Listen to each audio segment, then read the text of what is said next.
Hello and welcome to this video. Today I'm going to guide you through a step-by-step tutorial on how to transfer Mailchimp account to ConvertKit. It's easy to get started, and if you'd like to follow along, there's a link in the description below.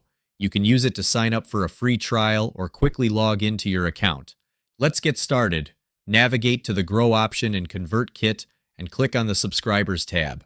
Scroll down and select Add Subscribers, then choose the option to import from another provider. Select Mailchimp when prompted. You'll be asked to enter an API key.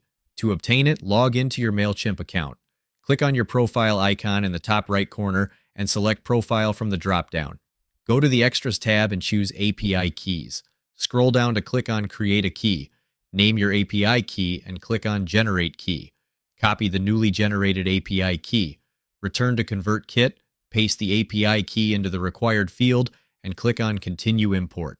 When ready, click on Start Import. Lastly, click on Done to complete the process. Your subscribers will now be imported from Mailchimp to ConvertKit.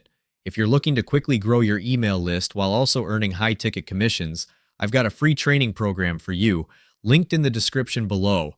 It's completely free and super easy to get started, so be sure to check it out if you want to build your list more effectively. Thanks for watching.